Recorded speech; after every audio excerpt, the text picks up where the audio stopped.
Pada masa silam di kaki Gunung Agung Bengkulu, hiduplah seorang janda tua bersama 3 putrinya.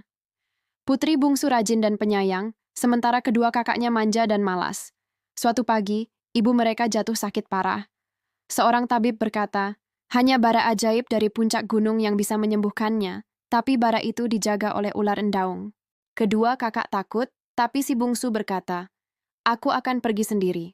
Ia mendaki gunung dengan keberanian dan doa ibunya. Setelah perjalanan panjang, ia tiba di gua misterius tempat bara ajaib bersinar.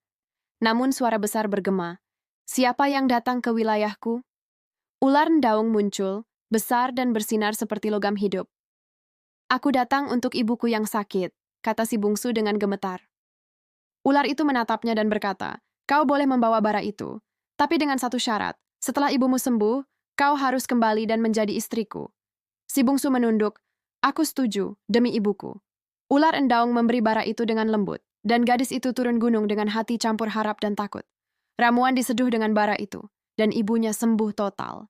Kedua kakak tertegun, tapi si bungsu ingat janjinya. Aku harus menepati kata-kataku. Ia berpamitan kepada keluarga dan kembali ke puncak gunung.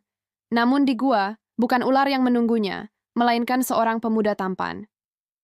Aku Pangeran Abdul Rahman Alamsyah, katanya. Aku dikutuk pamanku menjadi ular. Si bungsu terharu dan berkata, aku tidak takut, aku datang karena janji dan cinta. Mereka hidup damai di gua itu, tapi kedua kakak yang iri diam-diam mengintai.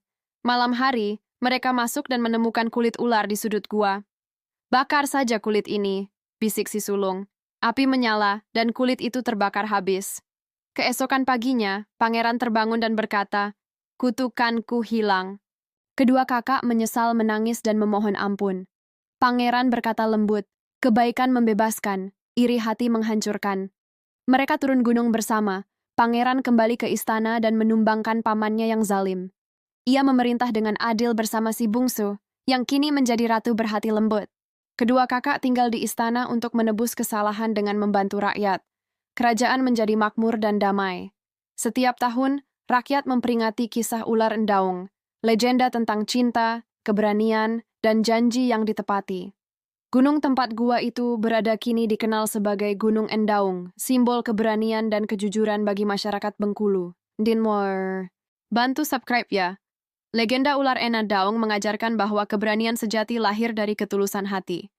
Cinta yang disertai kesetiaan dan kejujuran mampu menaklukkan kutukan dan kejahatan. Jangan biarkan iri hati merusak kebaikan, karena keikhlasan selalu membawa berkah yang abadi.